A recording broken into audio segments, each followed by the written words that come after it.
దేవుని ఆశ్రయించడం వలన కలిగే మేలు. ఎవరిని? దేవుడిని ఆశ్రయించడం వలన కలిగే మేలు.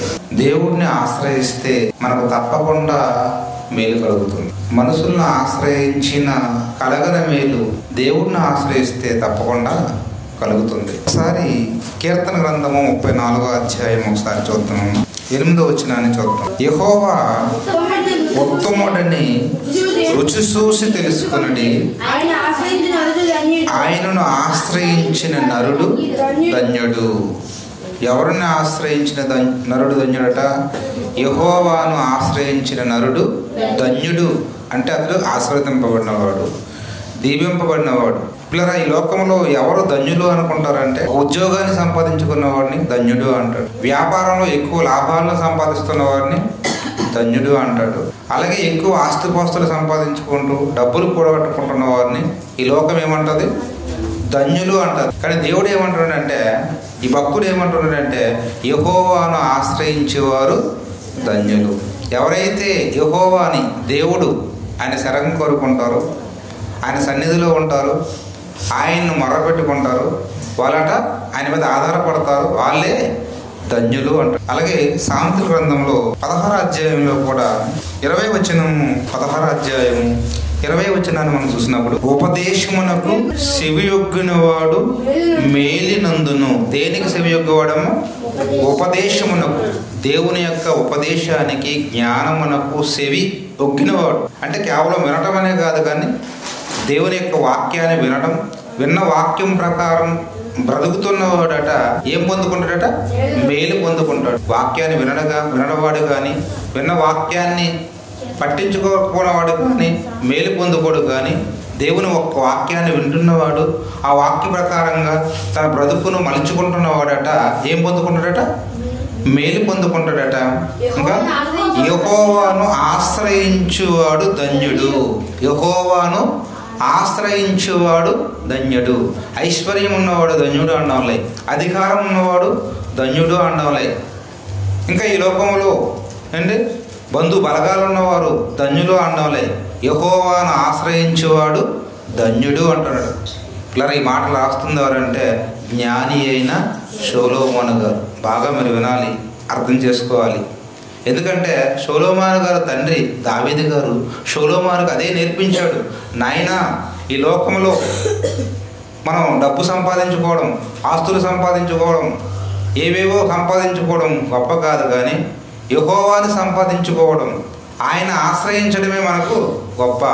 ఆయన ఆశ్రయిస్తే మనకు ఎందులోనూ కొదువు ఉండదు అని తన కుమారుడికి నూరు పోసాడు, చెప్పాడు. దేవుడి మీద ఆధారపడేలాగా తనని ప్రేరేపించాడు. అందుకే సొలొమోను గారు మనం చూస్తాం, ఆయన రాజు అయిన తర్వాత దేవునికి ఏంటంటే గిబియోన్ అన్నటువంటి ప్రాంతంలో చాలా వేల బలులు ఇస్తాడండి, బలులు అర్పిస్తాడు.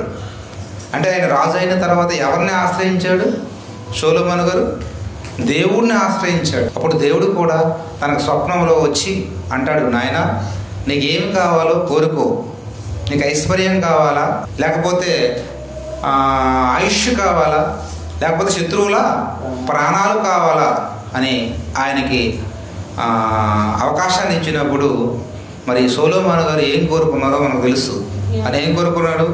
కేవలం దేవుని జ్ఞానం కోరుకున్నాడు. అది దేవునికి బాగా నచ్చింది. నిజంగా దేవుడు జ్ఞానం ఎవరైతే కోరుకుంటారో దేవునికి బాగా నచ్చుతుందండి. నచ్చింది, జ్ఞానాన్ని ఇచ్చాడు, అడగని ఆ మూడింటిని కూడా ఇచ్చాడు.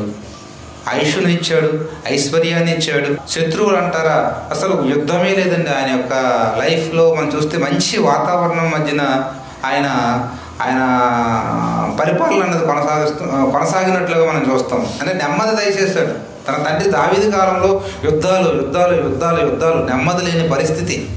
కానీ సొలొమోను గారి దగ్గరికి వచ్చేసరికి ఏంటంటే నెమ్మది, ప్రశాంతత. కాబట్టి ప్రియమైన దేవుని వాళ్ళారా, నిజంగా సొలొమోను గారు కూడా ఇక్కడ రాస్తున్న మాట ఏమంటున్నామా? ఉపదేశముకు చెవియొగ్గువాడు మీరునందును, యెహోవాను ఆశ్రయించు వాడు ధన్యుడు. అంటే ఈ లేఖనం ఈరోజు మనం చెప్తున్న మాట మనం ఎవరి మీద ఆధారపడాలా? ఎవరిని నమ్ముకోవాలా? దేవుడిని నమ్ముకోవాలా. దేవుడి మీద ఆధారపడాలా. ఆయన మీద ఆధారపడిన నరుడట ధన్యుడు అంటున్నాడు. అలాగే కీర్తన గ్రంథంలో ఉన్నటువంటి మరొక మంచి మాట చూద్దాం ప్రియులారా. కీర్తన గ్రంథము 118వ అధ్యాయము 8-9 వచనాలు. మనుష్యులను నమ్ముకొనుట కంటే యెహోవాను ఆశ్రయించుట మేలు. రాజులు నమ్ముకొనుట కంటే యెహోవాను ఆశ్రయించుట మేలు. మనుషులు నమ్ముకొనుట కంటే యెహోవాను ఆశ్రయించుట మేలు. మనకి ఏదైనా కష్టం వచ్చిందనుకోండి, ఏదైనా సమస్య వచ్చిందనుకోండి, మనం పరుగెత్తుగా ఎవరి దగ్గరికి వెళ్తాము? మనుషుల దగ్గరికి వెళ్తాం. మన సమస్యని, మన బాధని ఎవరు చెప్పుకుంటాం? మనుషులకు చెప్పుకుంటాం. కానీ అది కరెక్ట్ కాదండి. ఇక్కడ దేవుడు ఏమంటున్నాడంటే, భక్తుడు ఏమంటున్నాడంటే, మనుషులు నమ్ముకున్నట కంటే యెహోవాను ఆశ్రయించుట మేలు. నీకు ఏ సమస్య అయినా, ఏ బాధ అయినా వచ్చినప్పుడు మొట్టమొదటగా నువ్వు దేవుని సన్నిధికి వచ్చి నీ బాధని, నీ మొరని ఎవరికి చెప్పుకోవాలమ్మా? దేవునికి చెప్పుకోవాలా. ఆయనకు చెబితే నీకు ఓదారుస్తాడు, ధైర్యం ఇస్తాడు, నీ సమస్య నుంచి విడుదలిస్తాడు, ఒక మంచి మార్గాన్ని నీకు చూపిస్తాడు. ఒకనాడు మనం చూస్తాం, అన్న విషయం మనకు బాగా తెలుసు. పెనిన్నాకు పిల్లలు ఉన్నారు, అన్నాకి పిల్లలు లేరు అన్నటువంటి ఈ విషయంలో నిజంగా పెనిన్న ఆమెకి ఎలాంటి మాట్లాడుతుందో, ఎలా ఏడిపిస్తుందో నిజంగా మనం చదువుకున్నాం. ఆ సందర్భంలో నిజంగా చాలా కించపరుస్తున్నట్లుగా, అన్న చాలా దుఃఖాక్రాంతులైనట్లుగా మనం చూస్తుంటాం. అయితే తన బాధ, తన మొర ఎక్కడ చెప్పుకుంది? ఎక్కడో శిలోలోపులో ఉన్నటువంటి మందిరానికి పోయి ఆ మందిరంలో గుండెలు పగిలేలా కన్నీళ్లు కార్చింది, మొర్ర పెట్టింది. ఆ మొర్రని, ఆ కన్నీళ్లను దేవుడు చూశాడు. ఆ తర్వాత ఆమె ఒక చక్కటి గర్భఫలాన్ని పొందుకుంది. ఎవరు? సామ్యూయేలు అండి గర్భఫలంగా ఇచ్చాడు. నిజంగా సామ్యూయేలు ఎంత గొప్పవాడయ్యాడు మనం చూసాం. ఒక ప్రవక్తగా, ఒక న్యాయాధిపతిగా, ఒక యాజకుడుగా, నిజంగా 3 పాత్రలు ఏకకాలంలో ఒకేసారి పోషించినటువంటి వ్యక్తి ఎవరంటే సామ్యూయేలు గారు. చాలా గొప్పవాడయ్యాడు. దానికి గల కారణం ఏంటంటే, ఆనాడు హన్నా యొక్క మొరని విన్నాడు. ఎవరు? దేవుడు. అలాగే అబ్రహాము, సారాకు కూడా పిల్లలు ఎంతకాలం లేరు మనకు తెలియదా? చాలా కాలం లేరు. అయినప్పటికీ దేవుడు వారి బాధని చూశాడు. దేవుడి మీద ఆధారపడ్డారు, దేవుడిని ఆశ్రయించారు కాబట్టి వారు కూడా చక్కటి గుణవంతుడైనటువంటి బిడ్డకు తల్లిదండ్రులుగా మారారు. అతను ఎవరో కాదు, ఇస్సాకు. తెలుసు కదా, ఇస్సాకు చాలా భక్తిపరుడు, చాలా గుణవంతుడు, నిజంగా తల్లిదండ్రులు లోబడేవాడు, మంచి భక్తుడండి. కాబట్టి దేవుని మీద ఆధారపడినవారు, దేవుడిని ఆశ్రయించిన వారు, వారికి సహాయం రావడం కొంచెం ఆలస్యం అవుతుందేమో కానీ తప్పకుండా వస్తుంది. తప్పకుండా దేవుడు వారి కన్నీళ్లను తుడుస్తాడు. కానీ ఎవరిని నమ్ముకోవాలి? దేవుడిని నమ్ముకోవాలి. మనుషులను నమ్ముకున్నట కంటే యెహోవాను ఆశ్రయించుట మేలు. మనం అనుకుంటాం, మనుషుల దగ్గర నా బాధ ఏదో చెబితే నిజంగా వారైతే నాకు ఓదార్చుతారు అనుకుంటాం. మనుషుల దగ్గర చెప్తే పిల్లరా ఓదార్చడం కాదండి. మన ముందు ఏంటంటే అయ్యో పాపం అంటారు, కానీ మన వెనకాల వాళ్ళు అపహాసం చేస్తారు, లేనిపోని మాటలు మాట్లాడుకుంటారండి. సమాజం ఇలాంటిది. అందుకే అంటున్నాడు, మీరు మనుషులు నమ్ముకున్నట కంటే యెహోవాను ఆశ్రయించుట మేలు. అంటే భూమి మీద ఉన్న ప్రతి ఒక్కరూ నిజంగా కష్టం వచ్చినప్పుడు, బాధ వచ్చినప్పుడు మొట్టమొదటగా ఎవరిని ఆశ్రయించాలి చెప్పండి? ఎవరైనా ఏ విషయంలో నీకు బాధ ఉందా, ఏ విషయంలో చింత ఉందా, ఆ చింత అంతా ఎవరి మీద వేయాలా? దేవుడి మీద వేయాలి. నీ మొరను ఎవరికి వినిపించాలా? దేవునికి వినిపించాలా. ఖచ్చితంగా ఆయన వస్తాడు, ఆయన ప్రవేశిస్తాడు నీ జీవితంలోకి, ఖచ్చితంగా మార్పులు తీసుకొస్తాడు. ఇది దేవుని శక్తి. ఇక కిందకు వస్తారు అంటాడు, రాజులను నమ్ముకున్నట కంటే యెహోవాను ఆశ్రయించుట మేలు. రాజులు నమ్ముకున్నట కంటే యెహోవాను ఆశ్రయించుట మేలు. అంటే చాలా మంది ఏం చేస్తారంటే, రాజులు, అధికారులు తమకు ఏదో చేస్తారు, ఆపద నుంచి గట్టెక్కిస్తారని వారి మీద నమ్మకాలు పెట్టుకుంటారు విపరీతంగా. కానీ వారు కూడా కొన్ని సందర్భాలు ఏమీ చేయలేని పరిస్థితి. అంటే మీకు ఒక మంచి అంటే రాజు కూడా కొన్ని సందర్భాల్లో ఏమీ చేయలేడు, అధికారి కూడా మన జీవితంలో ఏమీ చేయలేడు అనడానికి ఒక మంచి సందర్భం చూపిస్తాను బైబిల్లో. ఒకనాడు ఇశ్రాయేలు ముఖ్య పట్టణం సోమ్రోను. ఆ సోమ్రోను, ఆ పట్టణం అనేటంటే సిరియా రాజు ఏంటంటే ముట్టడి వేస్తాడండి. మొత్తం ఆ పట్టణం చుట్టూ తన సైన్యాన్ని దింపుతారు. లోపల వారు బయటికి వెళ్ళడానికి లేదు, బయట వారు లోపల రావడానికి లేదు. అంటే బంధించేస్తాడు ఆ పట్టణంలో ఉన్న ప్రజలందరినీ. నిజంగా భయంకరమైనటువంటి కరువు. ఎంత కరువు అంటే ఒక గాడిద తలాట 80 రూపాయలకి కొనుక్కొని తింటున్నారు. పోనీ కనీసం పావురుపు రెట్టైనా తిని బ్రతుకుతాం అనుకుంటే పావురుపు రెట్టాట ఎంత తెలుసా? 5 రూపాయలు. 80 రూపాయలు అనగానే 5 రూపాయలు అనగానే ఏదో చిన్నది అనుకోవద్దండి. ఆనాడు 80 రూపాయలు అంటే చాలా పెద్ద అమౌంట్. ఇంకా కొనుక్కొని తింటున్న పరిస్థితి అండి. పావురుపు రెట్ట అంటే తింటారా?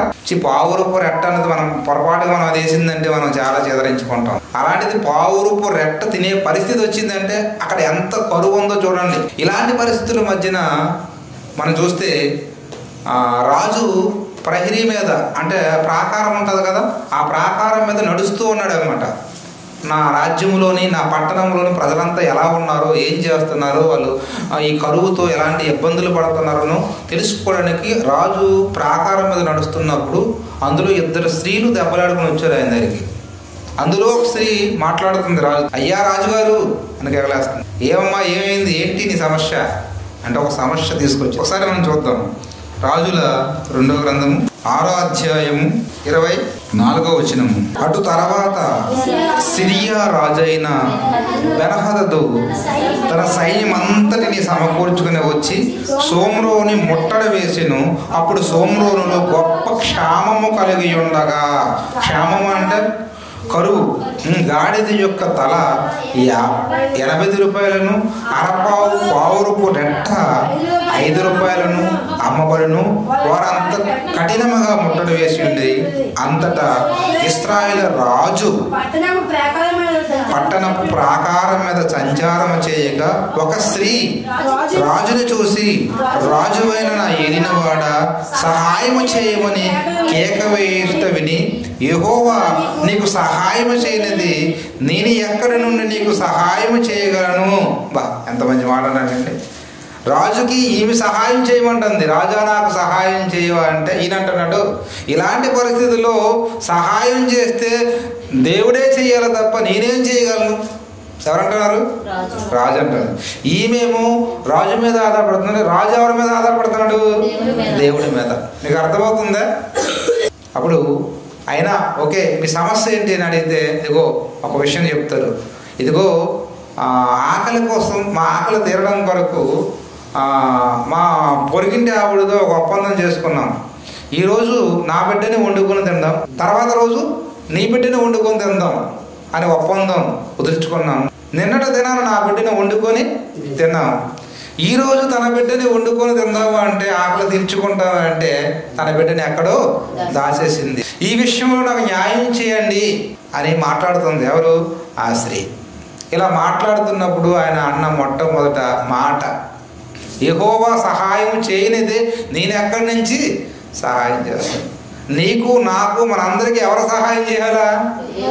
దేవుడు సహాయం చేయాలి. అంటే దేవుడు అంటే ఎంత బాగా చెప్పాడు చూడండి. మనం అక్కడ కీర్తన కావడం 118వ కీర్తనలో 8వ వచనంలో మాట్లాడుతున్న మాట ఏదైతే ఉందండి, అది బైబిల్ అంతటిలో మధ్యన ఉన్న వచనం. బైబిల్ అంతట్లో మధ్యన ఉన్న వచనం. ఇటు ఎన్ని అధ్యాయాలు వచనాలు ఉన్నాయో, అంటే ఆ వచనానికి ముందు ఎన్ని అధ్యాయాలు వచనాలు ఉన్నాయో, ఆ వచనం తర్వాత కూడా అన్ని అధ్యాయాలు అన్ని వచనాలు ఉన్నాయన్నమాట. సెంటర్, బైబిల్ అంతట్లో సెంటర్ ఉన్నటువంటి వచనం ఏదంటే 118వ అధ్యాయం 8వ వచనం. మనుషులను నమ్ముకున్నట్టు కంటే యెహోవాను ఆశ్రయించుట మేలు, రాజులను నమ్ముకున్నట్టు కంటే యెహోవాను ఆశ్రయించుట మేలు. నిజమే కదా? రాజు దగ్గరికి వెళ్ళింది, కానీ ఆయన ఏం చేశాడు? చేతులెత్తేశాడు. అంటే ఆలోచించండి పిల్లరా, మనకి ఏ సమస్య వచ్చినా, ఏ ఇబ్బంది వచ్చినా మనం ఏమనుకుంటుంటామని కొన్ని సందర్భాల్లో, మాకు ఎవరున్నారు? మా తల్లిదండ్రులు ఉన్నారు, బంధువులు ఉన్నారు, స్నేహితులు ఉన్నారు అని అనుకుంటాం. కానీ ఒకనొక సందర్భంలో, ఒకనొక దశకు వచ్చేసరికి అందరూ చేతులు ఎత్తేస్తారు. ఎవరు మనకు సహాయం చేయరు. ఇది నిజమండి. ఎందుకంటే బైబిల్ చెప్తున్న సత్యం, మనుషులు నమ్ముకున్నట్టు కంటే యెహోవాను ఆశ్రయించుట మేలు. మనుషులు నమ్ముకోవద్దు. నువ్వు ఏ మనిషి నమ్మినా ఏమైపోతావు అంటే దగా అయిపోతావు. మనుషుల మీద ఎక్కువ డిపెండ్ అవ్వద్దు, ఆధారపడద్దు. ఎంతవరకు నమ్మాలో అంతవరకే నమ్మాలి. దేవుని కంటే ఎక్కువ మనుషులు నమ్మావు ఏమైపోతావు అంటే రట్టంట నువ్వు మునిగిపోతావు. ఎంత బాగా చెప్తుండండి. మనుషులు నమ్ముట కంటే యెహోవాను ఆశ్రయించుట మేలు, రాజులను నమ్ముకున్నట కంటే యెహోవాను ఆశ్రయించుట మేలు. ఈ 2024 సంవత్సరంలో మనకు ఎన్నో సమస్యలు, ఎన్నో ఇబ్బందులు, ఎన్నో రోగాలు, ఎన్నో ప్రమాదాలు నిజంగా రాలేదా? వీటన్నిటి నుంచి ఎవరు తప్పించారు, ఎవరు కాపాడారు? మనుషులా, దేవుడా? ఒకసారి ఆలోచించండి. ఆయనండి. కాబట్టి దేవుడి పిల్లలుగా నిజంగా లోకమంతా ఎలాగుందో పక్కన పెట్టండి. వాళ్ళకి సత్యం తెలియదు, దేవుని వాక్యం వాళ్ళకి తెలియదు, అటు ఎలాగైనా బతుకుతారు. కానీ దేవుని పిల్లలుగా మనం మాత్రం ఖచ్చితంగా ఇదిగో ఇప్పుడు కానీ రాబోతున్న దినాలలో కానీ మనం ఎవరి మీద ఆధారపడి ఉండాలి, ఎవరిని ఆశ్రయించాలి అని దేవుడు కోరుకుంటాడంటే యెహోవా దేవుడు. ఆయన్నే మనం ఆశ్రయించాలి, ఆయన్నే మనం ఏంటంటే ఏ విషయంలోనైనా అడగాలి. ఆయన మనకు సహాయం పంపుతాడు, మనకున్న సమస్య నుంచి విడుదల కలిగిస్తాడు, ద్వారాలు తెరుస్తాడు. కాబట్టి ఖచ్చితంగా చెప్తున్నాడండి, ఆయన మీద ఆధారపడి ఉండాలి. అలాగే మరొక మంచి మాట మనం చూస్తే అదే కీర్తన గ్రంథము 9వ అధ్యాయము 10వ వచనమమ్మ. యెహోవా నిన్ను ఆశ్రయించే వారిని నీవు విడిచిపెట్టేవాడు కావు. యెహోవా నిన్ను ఆశ్రయించిన వారిని నువ్వు విడిచిపెట్టేవాడు కావు. బా ఎంత మంచి మాట అండి. అంటే దేవుడి మీద ఎవరైతే ఆధారపడతారో, ఎవరైతే ఆయన ఆశ్రయిస్తారో వారిని దేవుడట ఇటమ్మా విడిచిపెట్టేస్తాడు అంటున్నాడా? దేవుడిని ఆశ్రయించిన వారిని ఆయన ఏం చేయడమ్మా విడిచిపెట్టాడు. మనుషులు విడిచిపెట్టేస్తారు. చెప్పాను కదా, తల్లిదండ్రులు అవ్వచ్చు, బంధువులు అవ్వచ్చు, స్నేహితులు అవ్వచ్చు. ఏంటంటే ఎంతవరకు అంతవరకేనండి. మన మీద ఏదో చిన్న కష్టం వచ్చింది అనుకోండి విడిచిపెట్టేస్తారు. లేకపోతే మన మీద ఏదో చిన్న ఆరోపణ వచ్చింది అనుకోండి, అది నిజమా కాదా అని కూడా ఆలోచించరు. ఏం చేస్తారు? వెంటనే విడిచిపెట్టేస్తారు. మనుషులు విడిచిపెట్టేస్తారు, కానీ దేవుడు మాత్రం విడిచిపెట్టారు. కరోనా వచ్చింది. ఆ కరోనాలో నిజంగా కరోనా వచ్చిన వ్యక్తిని ఒక గదిలో పడేసి అందరూ అతను విడిచిపెట్టేసేవాళ్ళు. భార్య, పిల్లలు, బంధువులు, స్నేహితులు ఎవరు తల్లిదండ్రులు రాలే. ఎందుకు? అక్కడికి వెళ్ళామంటే ఆ కరోనా మనకు కూడా వస్తుంది అని ఒక రూమ్లో బంధించేసి. అంటే అసలు ఆలోచించండి, దేవుడి మాటలు ఎంత వాస్తవమో. మనుషులు విడిచిపెట్టేస్తారు, కానీ దేవుడి మీద ఆధారపడతాట ఆయన విడిచిపెట్టేవాడు కాడు.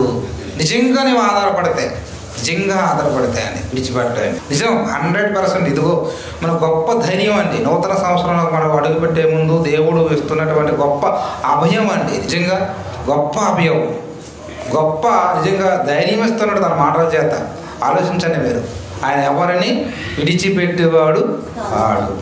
అలాగే మరొక మాట చూద్దామమ్మ. ఏంటి? మనుషులు విడిచిపెట్టేస్తారు కదండి, మనకు తెలుసు కదా. ఆదికాండం మనం చదువుకుంటాం 2వ అధ్యాయం 24లో. పురుషుడు తన తల్లిని తండ్రిని విడిచి ఎవరిని హత్తుకుంటాడట? భార్యను హత్తుకుంటాడు. భార్యను హత్తుకుంటాడు, తల్లిదండ్రులను ఏం చేస్తాడు? విడిచిపెడతాడు అనమాట. భార్య ఎక్కువైపోతుంది, తల్లిదండ్రులు ఏంటంటే ఆయన దృష్టిలో తక్కువైపోతుంటారు. దాన్ని ఎంతో మనం ముద్దుగా పెంచుతాం, ముద్దుగా చూసుకుంటాం. కానీ ఒకనొక దశ వచ్చేసరికి అంటే వారు కూడా ఏమైపోతారు? మనకు దూరం అయ్యే పరిస్థితులు వస్తాయి. ఇది నిజం. అలాగే ఒక ఆయన ఉన్నాడు భక్తుడు. ఎవరు? యోబు గారు. యోబు గారు ఐశ్వర్యం ఉన్నప్పుడు, ఆరోగ్యం ఉన్నప్పుడు నిజంగా ఆయన చుట్టూ అందరూ ఉన్నారండి. భార్య, పిల్లలు, బంధువులు, స్నేహితులు, పనివారు అందరూ ఉన్నారు. కానీ ఒకనొక టైంలో ఆయన ఐశ్వర్యము పోయింది, ఆరోగ్యము పోయింది. ఈ రెండు పోయినప్పుడు నిజంగా ఆయన పరిస్థితి ఎంత దారుణంగా ఉందో నిజంగా ఒకసారి మనం చూద్దాం. యోబు గ్రంథం 19వ అధ్యాయం 20వ వచనం. నా ఎముకలు నా చర్మముతోను నా మాంసముతోను అంటుకొని ఉన్నవి. ఎముకలు అట దేంతో అంటుకున్నాయటమ్మా? చర్మముతో అంటుకున్నాయంటే మాంసము ఏ మాత్రం కూడా లేదు. ఎముకలు వచ్చేటంటే మాంసానికి అంటుకున్నాయి. దంతములు అస్థి చర్మము మాత్రమే మిగిలి ఉన్నది. దంతములు అస్థి చర్మము, అస్థి పంజరం అలా కనిపిస్తుంది అనమాట. ఒక ఎండిపోయిన ఒక కర్ర పొలలాగా ఉన్నాడు. ఎవరు? యోబు గారు. ఆరోగ్యం అంతా క్షీణించిపోయింది, ఆరోగ్యం అంతా పాడైపోయింది. అలాంటి పరిస్థితుల్లో నిజంగా తన బంధువులు, తన స్నేహితులు, తన పనివారు, తన భార్య ఎలాగా నిజంగా ఆయన విషయంలో స్పందిస్తున్నారు మనం చూస్తే అండి 14వ వచనంలో నా బంధువులు నా యొద్దకు రాకుండా ఉన్నారు, నా ప్రాణ స్నేహితులు మరిచిపోయి ఉన్నారు. నా బంధువులు నా యొద్దకు రాకున్నారు. బంధువులట, బంధువులు నా బంధువులు అందరూ వస్తారు. కొంతమంది ఏంటి బంధువులు వస్తారు ఎప్పుడు? మంచి ఇల్లు ఒకటి ఉండి అందులో 4 కంచాలు 4 మంచాలు ఉంటే చక్కగా బంధువులందరూ వస్తుంటారు, పోతుంటారు. భలేగా ఉంటుంది. అప్పుడు మన ఆరోగ్యం పోయినప్పుడు, మనకున్నటువంటి ఆ ఆశ్రయం పోయినప్పుడు నిజంగా బంధువులు ఎవరు రాదు. యోబు గారి కాట బంధువులు తన దగ్గర కాట రాకున్నారట, ప్రాణ స్నేహితులు కూడా రాకున్నారు. చాలామంది నాకు ఇష్టమైన స్నేహితుడు, నా బెస్ట్ ఎవరట? ఫ్రెండ్. ఎవరైతే నాకు ఆప్తు మిత్రులు అనుకుంటాము వాళ్ళు ఒక దశలో మనకేమైపోతారు? దూరం. చాలామంది తెలియదండి ఈ విషయం. చాలామంది బంధువులు పిచ్చి విపరీతంగా ఉంటుంది అన్నమాట. బంధువులు ఉండొద్దు అనడం లేదు, కానీ దేవుని కంటే ఎక్కువ ఎవరి మీద నీవు ఆశ్రయం పడొద్దు. ఎవరు ఎప్పుడు ఎలాగ మారిపోతారో మనకు తెలియదు. మన అనుకున్న వారు పరాయిపోతారు ఆ క్షణానికి. అందుకే దేవుడు ఎంత బాగా చెప్తున్నాడు, మనుషులను నమ్ముకున్నట్టు కంటే యెహోవాను ఆశ్రయించుట మేలు. యోబు గారి పరిస్థితి ఎలా చూడండి. ఎక్కడికి వచ్చేసరి గట బంధువులు నా యొద్దకు రాకున్నారు, ప్రాణ స్నేహితులు అంటే ఏమైపోయారట? మరిచిపోయారు. అంటే దాని అర్థం ఏంటి? విడిచిపెట్టేశారు.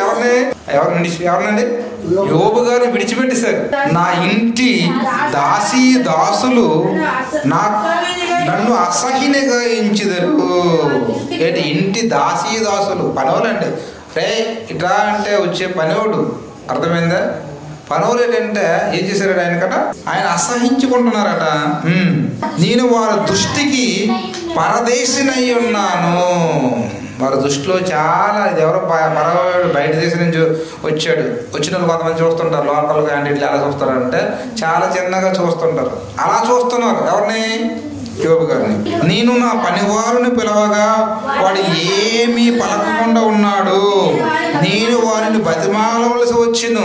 ఎవరికి బతిమాలవలసి వచ్చిందట? యజమానుడు పనివారికి బతిమాలవలసి వచ్చిందట. యోబు గారు పిలిస్తే రావడం లేదట, పట్టించుకోకంట వెళ్ళిపోతారట. ఎంత గౌరవం అండి నిజంగా. మనం ఎవరినైనా పిలిస్తామనుకోండి 10 మంది మధ్యలో, వాళ్ళు రాకుండా పట్టించుకోకుండా వెళ్ళిపోతున్నారు అనుకోండి, ఎలా ఉంటుంది చెప్పండి. అలాంటిది తన ఇంటిలో పనిచేస్తున్న పనివాడట తను పిలిస్తే రాకుండా ఉన్నాడట. అంటే ఎంత నిజంగా అది బాధాకరమైనటువంటి విషయం. ఒకసారి ఆలోచించాలి. నా ఊపిరి నా భార్యకు అసహ్యమైను, నేను కనిన కుమారుడు నాకు నా వాసన అసహ్యమైపోయిందట. నేను కనిన నా కుమారులకు నా వాసనే అసహ్యమైపోయింది. అంతేకాదు నా భార్యకి కూడా ఏంటంటే ఏమైపోయిందట? నా భార్యకి నా ఊపిరి అసహ్యమైపోయిందట. భార్య కూడా ఎలాగంటుందంటే, ఇంతకుముందు ఐశ్వర్యం ఉన్నప్పుడు, ఆరోగ్యం ఉన్నప్పుడు మా ఆయనే ఏమంది? బంగార కొండ. ఇప్పుడు ఏమైపోయింది? ఐశ్వర్యం ఆరోగ్యం పోగానే వెండి కొండ అయిపోయింది. బంగారు కొండ ఏమైపోయింది? వెండి కొండ అయిపోయింది. అంటే అలా కనిపిస్తున్నాడు. నా ఊపిరట నా భార్యకు అసహ్యమైన చీదరించుకుంటుంది భార్య. చూడండి ఎలా అయిపోయింది పరిస్థితి. యోబు ఎంత ఉన్నతమైన స్థితిలో ఉన్నవాడు, ధనవంతుడు, భక్తివంతుడు. నిజంగా అలాంటి ఆయన పరిస్థితి ఏంటి? అందరూ విడిచిపెడుతున్నారు. బంధువులు విడిచిపెట్టేశారు, స్నేహితులు విడిచిపెట్టేశారు, తన పిల్లలట. అలాగే ఇంకా ఎవరు? భార్య విడిచిపెట్టేసిందట, దాసులు విడిచిపెట్టేశారట, పనివాళ్ళు విడిచిపెట్టేశారట. ఇకపోతే 18వ వచనంలో అంటాడు, చిన్న పిల్లలకు సహా నన్ను తృణీకరించుదురు. నేను లేచుట చూసిన ఎడల బాలురు నా మీద దూషణ పలుకుదురు. బాలురు కూడా దూషిస్తున్నారట. ఎవరట? చిన్న పిల్లల్లో కూడా దూషిస్తున్నారట. ఎవరట?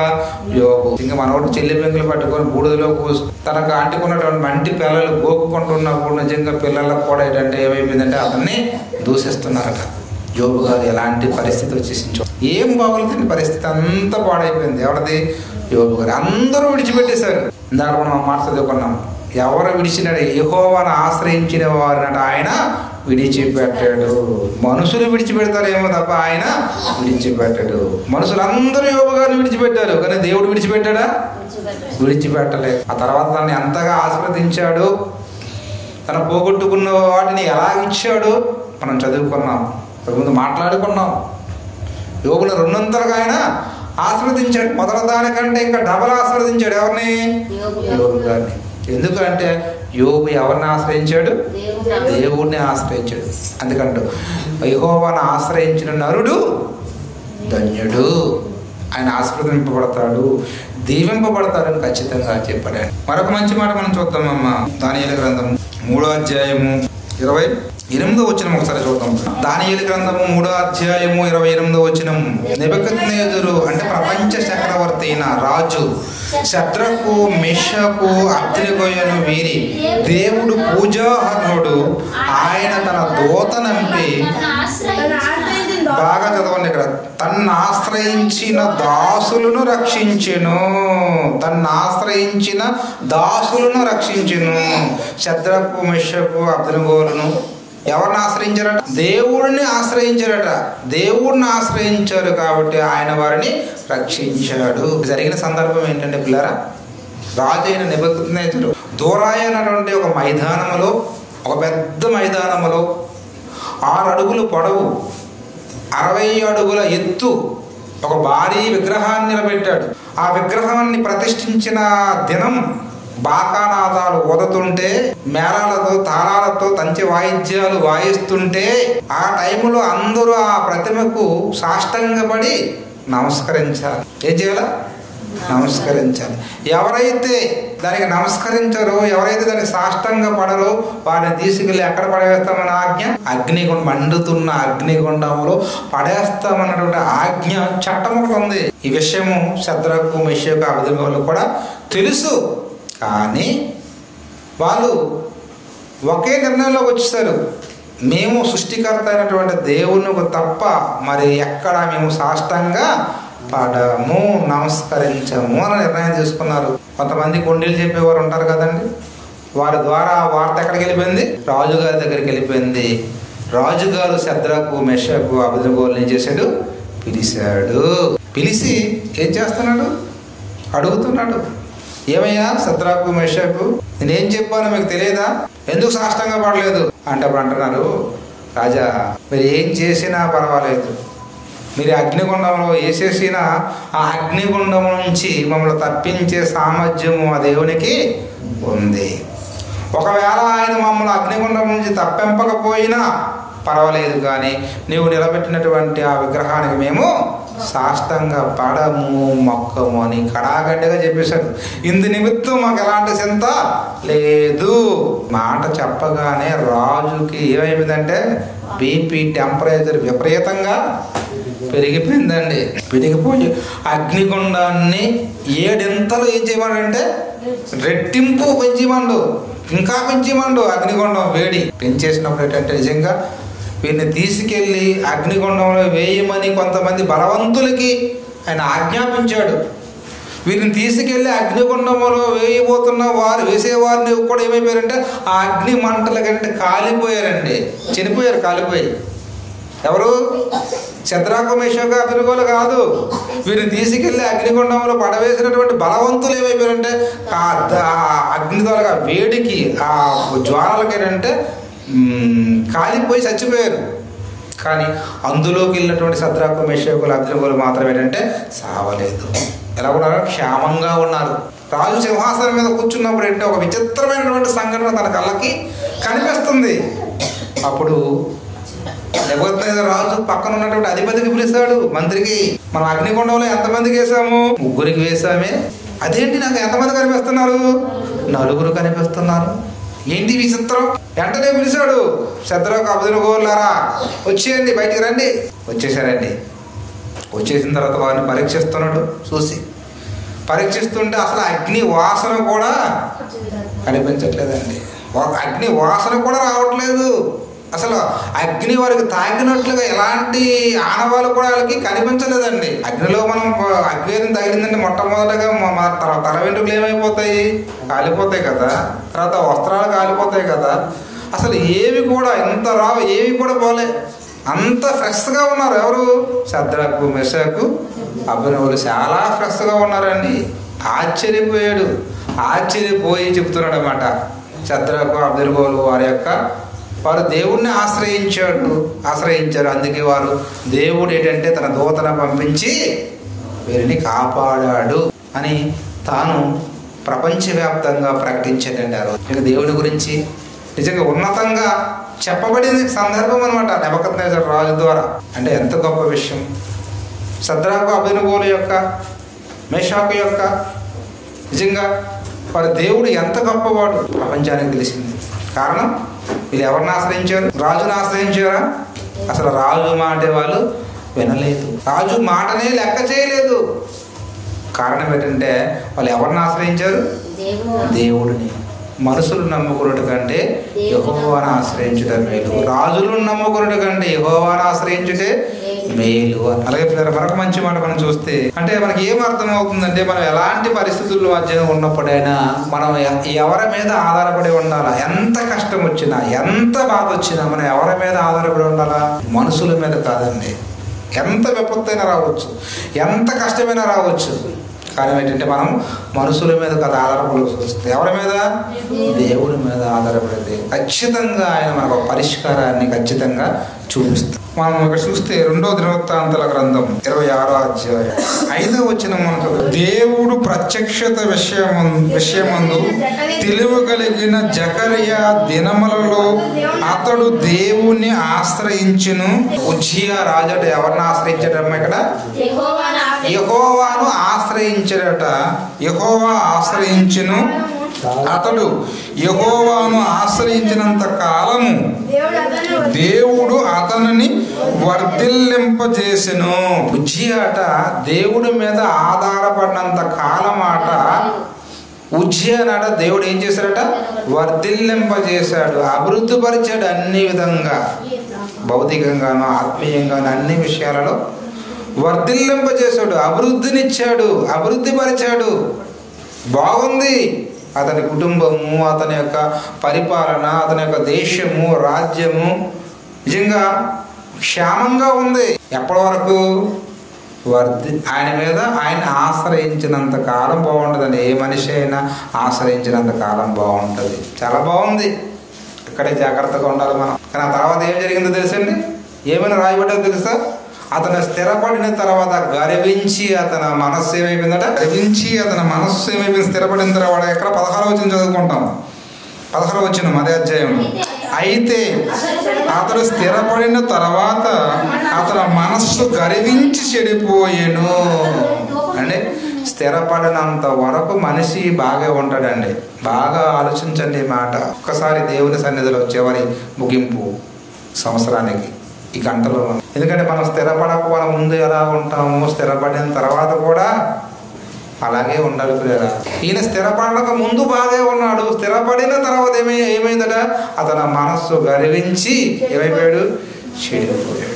ఎంతగా చెడిపోయాడంటే దేవుని మందిరములో ధూపాన్ని ఎవరు వేయాలో తెలుసా?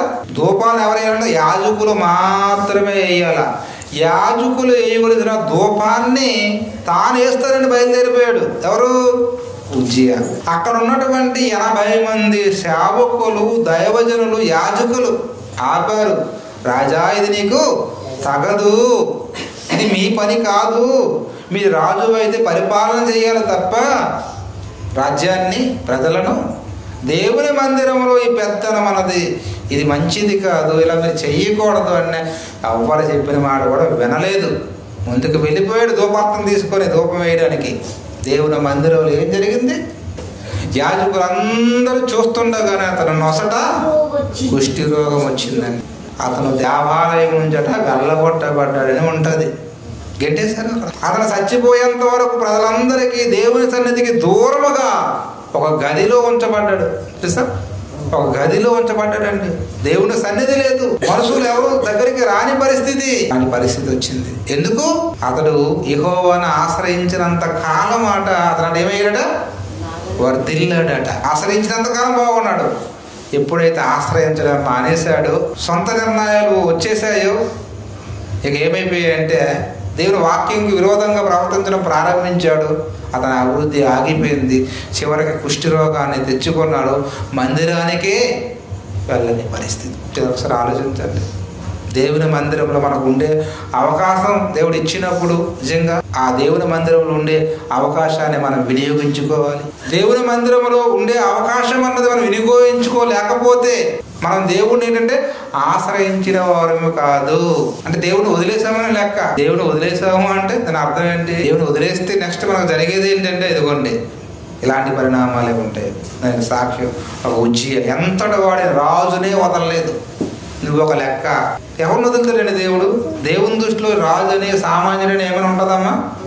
అసలు ఏమీ ఉండదని. నువ్వని నేనని ఎలాంటి తేడా ఆయనకి తారతమ్యము ఉండదు. ఎందుకు ఈ మాటలు మేము జ్ఞాపకం చేస్తున్నానండి ఈ సందర్భాన్ని బట్టి? నిజంగా మనం అందరం దేవుని మీద ఆధారపడితే ఖచ్చితంగా దేవుడిని ఆశ్రయిస్తే మనం ఏంటంటే అభివృద్ధి పరుస్తాడు, వర్ధిల్లింపజేస్తాడు. లేదు అని మనం ఓవర్ కాన్ఫిడెంట్తో నిజంగా మనం వెళ్ళిపోయాము ఏమైపోతుందంటే మన అభివృద్ధి ఆగిపోతుంది. ఎక్కువ కాలం అది నిలబడదు, పడిపోతాం. దానికి సాక్ష్యం ఎవరు? ఉజ్జియా కదండి. సౌలు కూడా అలాగేనండి. ప్రారంభంలో బాగున్నాడు, గాడిదలు కాసుకునేవాడు అండి. తీసుకొచ్చి ఎక్కడ పెట్టాడు తెలుసా? రాజుగా పెట్టాడు, సింహాసనం మీద కూర్చొని పెట్టాడు. ప్రారంభంలో కొంతవరకు బాగున్నాడు. ఆ తర్వాత మళ్ళీ ఏమైపోయింది? స్థిరపడిన తర్వాత పరిస్థితి ఏమైపోయింది? మళ్ళా మారిపోయింది. బలు అర్పించాలా? ఎవరికి? దేవుడికి బలివ్వాల. బలిచ్చేటప్పుడు ఏంటంటే ప్రవక్త సామ్యూలు రావాలి. ప్రవక్తగా సామ్యూలు రావడానికి, దైవజనుడు రావడానికి కొంచెం ఆలస్యమైందండి. ఏదో కారణాలు ఉంటాయి కదా, సేవకుడు అన్నాక ఒక దగ్గర కాదు కదా, ఎన్నో ప్రోగ్రామ్స్ ఉంటాయి. కొంచెం ఆలస్యం అయ్యేసరికి సౌలు ఏం చేశాడు తెలుసా అండి? బలి అర్పించేశాడు. ఏంటి సేవకుడు రాకంటే ఏంటి బలి అర్పించేశాడు అంటే ఎంత తెగించేశాడు చూడ. కొంచెం ఆగొచ్చు కదా, ఎందుకు? ఆయన కోసం నేను ఆగాల. మనసులో ఎంత స్వార్థం వచ్చింది, ఎంత అహంకారం వచ్చింది. ఏమయ్యాడు? చేసిన తప్పు చిన్నదిలాగా ఉండొచ్చు, కానీ అవిధేయత అన్నది దేవుడి దృష్టిలో చాలా పెద్దదండి. చివరికి అతను రాజుగా ఉండకుండా ఆయన ఏం చేశాడు? తొలగించేశాడు. ఎవరిని? సౌలుని. యెహోవాని ఆశ్రయించినంత కాలం బాగుంది. ఎప్పుడైతే ఆశ్రయించడం మానేశాడో ఏమైపోయింది? అతని జీవితం చిన్న భిన్నం. అందుకేనండి మనుషులను ఆశ్రయించటం కంటే యెహోవాను ఆశ్రయించుట మేలు. రాజులను నమ్ముకునుట కంటే యెహోవాను నమ్ముకునుట మేలు. కాబట్టి మనం నమ్ముకోవాల్సింది, ఆధారపడవలసిందంటే దేవుడిని. దేవుడిని విడిచిపెట్టామో మన జీవితంలో పర్వాలేదు, కాస్త కొంచెం పక్కన పెడతాం, మనకిష్టమైనట్లుగా వెళ్దాం, చేద్దాం అని ఓవర్ కాన్ఫిడెంట్లో మనం ముందుకు వెళ్ళిపోయాము. ఏదో ఒక రోజు ఖచ్చితంగా ఏంటంటే బొక్కబోర్లా పడతామండి. ఒకటి ఆలోచించండి. యోబు గ్రంథము 38వ అధ్యాయం 41వ వచనం. తిండి లేక తిరుగులాడుచు కాకి పిల్లలు దేవునికి మొర్ర పెట్టినప్పుడు కాకి ఆహారము సిద్ధపరిచేవాడు ఎవడు? అంటే భూమి మీద ఉన్నటువంటి సర్వ జీవుల కన్నులు ఎవరి వైపు చూస్తున్నాయి తెలుసా? దేవుని వైపు చూస్తున్నాయి. ఎందుకు చూస్తున్నాయో తెలుసా? దేవుడే వాటికి ఆహారాన్ని పెట్టాల. తిండి లేక తిరిగిలాడుచున్న కాకి పిల్లలు ఎవరికి మొరపెడుతున్నాయట? తిండి కోసం దేవుడికి మొరపెడతాయి. ఏమని? పిల్లలండి, కాకి పిల్లలు పాపం గూట్లో ఉంటాయి కదండి. తల్లి ఏం చేస్తుందండి? పుల్ల ఏరి పుల్లలన్నీ కలిపి చెట్టు మీద ఏం చేస్తుంది? గూడు కడుతుంది.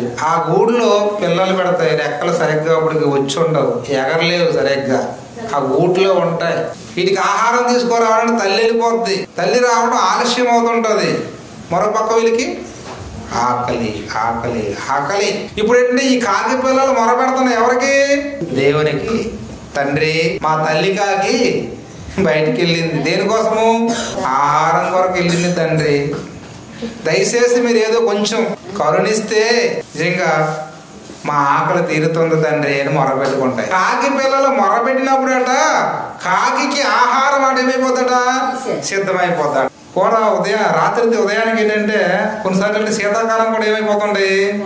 పాడైపోతుంది. ఎందుకు పాడైపోతుందంటే అతల దేవుడు దేనికో ఆహారానికి సిద్ధపరిచాడు. ఏదో కాకికో పిల్లికో మొరపెట్టి ఉంటాయి అవి, వాటికి ఆహారము ఇందు లేక తిరుగులాడుచు కాకి పిల్లలు దేవుడికి మొరపెట్టినప్పుడు కాకి ఆహారం సిద్ధపరిచేవాడు ఎవరు?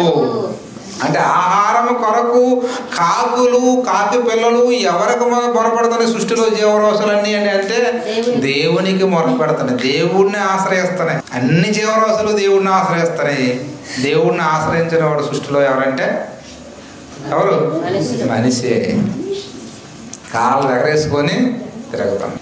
నేను ఎవరి మీద ఆధారపడి నా కాలు మీద నేనే నిలబడుతున్నాను, నా కష్టంతో నేనే బతకతాను. మనిషి ఎగిరిపోతుంటుందండి తెలియక. నువ్వు నీ మీద కూడా ఆధారపడకూడదు, మనుషుల మీద కూడా ఆధారపడకూడదు. ఎవరి మీద ఆధారపడాలో తెలుసా? ఎవరిని ఆశ్రయించాలో తెలుసా? యెహోవాను ఆశ్రయించిన నరుడు ధన్యుడు. యెహోవాను ఆశ్రయించిన వారినట ఆయన ఏమంటాడు? విడవను. నీ తల్లి విడవచ్చు, నీ తండ్రి విడవచ్చు, నీ బంధువులు విడవచ్చు, నీ భర్త విడవచ్చు, నీ భార్య విడవచ్చు, నీ అన్ని అన్నవారు విడవచ్చు, కానీ ఆయన మాత్రం విడిచేవాడు ఆడండి. విడవడు. ఖచ్చితం, ఇది నిజం. కాబట్టి అందుకే మనం ఎవరి మీద ఆధారపడాలమ్మా? మనుషుల మీద ఆధారపడకూడదు, దేవుని మీద ఆధారపడాలి. అలాగే దినవృత్తాంతాల గ్రంథము 13వ అధ్యాయము 18వ వచనం. ఈ ప్రకారం ఇశ్రాయేలు వారు ఆ కాలమందు తగ్గింపబడిరి గాని యోధా వారు తమ పితరుల దేవుడైన యెహోవాను ఆశ్రయించి హేతువు చేత జయముంది. యోధా వారట ఎవరిని ఆశ్రయించారట? యెహోవాని. ఇశ్రాయేలు వారు యెహోవాని ఆశ్రయించలేదు కాబట్టి వారు అపజయాన్ని పొందారు. యోధా వారు దేవుడిని ఆశ్రయించారు కాబట్టి, దేవుడి మీద ఆధారపడ్డారు కాబట్టి వారు విజయాన్ని సాధించారు. అంటే నీ జీవితంలో ఏ విషయంలోని విజయాన్ని పొందుకోవాలి అంటే ఏమమ్మా మీకు అర్థమవుతుందా? ఈ జీవితంలో ఏ విషయంలోనైనా మీరు విజయాన్ని సాధించాలంటే యూత్ మీరు కూడా బాగా ఈ మాటలు వినాలి, ఆలోచించాలి. మీ జీవితంలో ఎందులోనైనా మీరు సక్సెస్ అవ్వాలి అంటే మీరు ఎవరి మీద ఆధారపడాలా? దేవుని మీద ఆధారపడాలి. ఆనాడు వాళ్ళు ఆధారపడ్డారు కాబట్టి యూదులు వాళ్ళట విజయం పొందారట.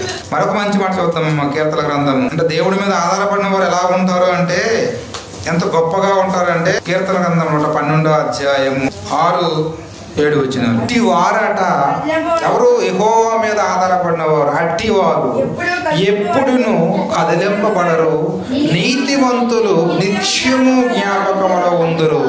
వారు హృదయము యెహోవాను ఆశ్రయించి స్థిరముగా నుండును. వారు దుర్వార్తను జడియరు. వారు దేనికి జడట? యెహోవా మీద ఆధారపడి వారట దుర్వార్తకి భయపడరు. జీవితంలో ఎన్ని దుర్వార్తలు వింటున్నా, నిజంగా ఎన్ని చేది వార్తలు వింటున్నా వారట సరిగ్గా ఏపడరమ్మా? భయపడరు. భయమే రాదు. ఇంకా పైకంటాడు అట్టి వారు ఎన్నడూ కదిలింపబడరు. ఎన్ని సునామీలు వచ్చినా, ఎన్ని విపత్తులు వచ్చినా జీవితంలో వారట కదిలింపబడరు. నీతిమంతులు ఎలా ఉంటారో తెలుసా? అంటాడు సామెతల గ్రంథంలో అంటాడు 28:1 అనుకుంటా. నీతిమంతుడట సింహం వలె ఎలా ఉంటాడ? ధైర్యంగా ఉంటాడట. దేవుని మీద ఆధారపడిన వాడు, దేవుని ఆశ్రయించిన వాడు ఎలా ఉంటాడ? ధైర్యంగా ఉంటాడ. నా వెనకాల ఎవరున్నారు? దేవుడు ఉన్నాడు అన్నటువంటి ధైర్యం. ధనం ఉందని కాదు, అధికారం ఉందని కాదు, మంది ఉన్నారని కాదు. ఆయన ఎందుకు ధైర్యంగా ఉంటాడంటే ఆయన వెనకాల ఎవరున్నారు? దేవుడు. కాబట్టి దేవుడు ఆశ్రయించిన వాడు ఎలా ఉంటాడా? స్థిరముగా ఉంటాడు. కాబట్టి ఆయనట కదిలింపబడ్డు. ఎంత కష్టం వచ్చినా నిలదొక్కుంటాడు తప్ప కదిలింపబడ్డు. అది ఆయనకున్నటువంటి శక్తి దేవుని మీద ఆధారపడిన వారికి. అలాగే మరొక మాట మనం చూస్తే అండి 1 పేతురు పత్రిక 3వ అధ్యాయము 5వ వచనం. పూర్వము దేవుణ్ణి ఆశ్రయించిన పరిశుద్ధ స్త్రీలు తమ స్వపురుషులకు లోబడి ఉన్నారట. అంటే దేవుణ్ణి ఆశ్రయించిన పరిశుద్ధ స్త్రీలు ఎలా ఉంటారట? తమ స్వపురుషులకి, తమ భర్తలకు ఎలా ఉంటారట? లోబడి ఉంటారట. అబ్రహాము గారికి సారా ఏం చేసింది? లోబడ్డది. కాబట్టి వారి జీవితం ఎలాగుంది? వారి కాపురం ఎలాగుంది? చాలా బాగుంది. లోబడిన వారి పరిస్థితి ఎలాగుంది? లోతు భార్య పరిస్థితి ఎలాగుంది? ఉప్పు స్తంభం అయిపోయింది. అంటే పరిశుద్ధ స్త్రీలు, దేవుణ్ణి ఆశ్రయించిన పరిశుద్ధ స్త్రీలు ఎలా ఉంటారంటే వారిలో ఎలాంటి గుణం ఉంటుందట? లోబడే గుణం ఉంటుంది. భర్తలకు లోబడతారు, అలాగే సంఘానికి లోబడతారు, వినయం విధేయతతో ఉంటారు. వారి భవిష్యత్తు అన్నది చాలా బాగుంటుంది అని దేవుడు చెప్తున్నాడండి. అలాగే మరొక మాట కీర్తన గ్రంథము 5వ అధ్యాయం 11వ వచనం. కీర్తన గ్రంథము 5వ అధ్యాయము 11వ వచనాన్ని ఒకసారి చూద్దాం. నిన్ను ఆశ్రయించిన వారందరూ సంతోషించుదురు. నీవు వారిని కాపాడదు కనుక నిత్యము ఆనందధ్వని చేయుదురు. నిన్ను ఆశ్రయించిన వారందరూ ఎలా ఉంటారట? యెహోవాను ఆశ్రయించిన వారట ఎలా ఉంటారటమ్మా? సంతోషంగా ఉంటారట నిత్యము. అంతే కదా, మనం ఈరోజు వెళ్ళాం సువార్త కోసం, ఎవరెవరో ఏదేదో మాట్లాడుతున్నారు వాళ్ళు కొంతమంది, కానీ మనం మాత్రం ఎలాగున్నాం? సంతోషంగా పాటలు పాడుతూ చక్కగా నిజంగా సువార్త ప్రకటిస్తూ ఎలా ఉన్నామో మనం? ఆనందంగా ఉన్నాం, సంతోషంగా దేవుని సన్నిధిలో ఉన్నాం. ఎప్పుడు ఆనందంగా ఉంటారండి దేవుడి మీద ఆధారపడిన వారు. అంటే పౌలు శీల కూడా ఎక్కడున్నారు? జైల్లో ఉన్నప్పుడు ఎలా ఉన్నారమ్మా? వాళ్ళు ఆనందంతో కీర్తనలు పాడారట. అంటే దేవుడి మీద ఆశ్రయించిన వాడు ఎలా ఉంటాడంటే ఎప్పుడు ఆనందంగా ఉంటాడు. అలాగే అదే కీర్తన గ్రంథం చివరి మాట 31వ అధ్యాయం 19వ వచనం, నీ యందు భయభక్తులు గల వారి నిమిత్తము నీవు దాసియుంచిన మేలు ఎంతో గొప్పది. నరుల ఎదుట నిన్ను ఆశ్రయించిన వారి నిమిత్తము నీవు సిద్ధపరిచిన మేలు ఎంతో గొప్పది. ఎవరైతే దేవుడి మీద ఆధారపడతారో వాళ్ళకి ఎంతో గొప్ప మేలు అంటే ఏం చేస్తారంటమ్మా? సిద్ధపరుస్తారు. ఎవరికి గొప్ప మేలు పొందుకుంటారు? యెహోవాని ఆశ్రయించిన వారా? యెహోవాని విడిచిపెట్టిన వారా? యెహోవాని ఆశ్రయించిన వారు. అన్ని కష్ట సుఖాలతో పాటు దేవునిలో ఉన్నవారు, దేవుడి మీద ఆధారపడిన వారట గొప్ప మేలు పొందుకుంటారట. ఈ భూ సంబంధం మీద మన పరిస్థితి బాగుంటుంది. అలాగే ఈ భూమిని విడిచిపెట్టిన తర్వాత కూడా మనకి ఏమొస్తారంటే గొప్ప మేలు అంటే ఏముంది చెప్పండి? మన జీవితంలో గొప్ప మేలు ఏదైనా ఉందంటే అది పరలోకాన్ని పొందుకోవడమే. అర్థమవుతుందన్నా? గొప్ప మేలు దేవుడు మనకి గొప్ప మేలు ఏదమ్మా? పరలోకాన్ని ఇవ్వడమే. అది ఇవ్వకుండా మనకి ఎన్ని మేలు చేసినా అది ఏమైనా ఉపయోగం ఉంటుందా? కాబట్టి దేవుణ్ణి ఆశ్రయించడం వల్ల మనం కలిగే గొప్ప మేలు ఏంటో తెలుసా? పరలోకం. ఈ భూమి మీద కూడా మనం దేవుని వలన మేలు పొందుకోవాలి అంటే మనం ఎవరిని ఆశ్రయించాలా? దేవుణ్ణి ఆశ్రయించాలి. అందుకని యెహోవాను ఆశ్రయించే నరుడు ఎవరట? ధన్యుడు. వాళ్ళు దేవుని యొక్క ఆశీర్వాదాన్ని దేవుని పొందుకుంటారు.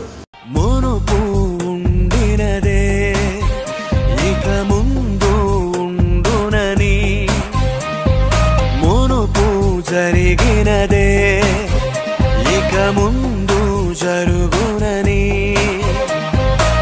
నూతనమైనది ఏది లేదు, నూతనముగని బ్రతుకు మారాలిగా. నూతనమైనది ఏది లేదు, నూతనముగని బ్రతుకు మారాలిగా. అప్పుడే జీవితం అది ఏ నూతన వత్సరం. అప్పుడే నూతన జీవితం అది ఏ నూతన వత్సరం. మునుపు ఉండినదే ఇక ముందు ఉండునని, మునుపు జరిగినదే ఇక ముందు జరుగునని.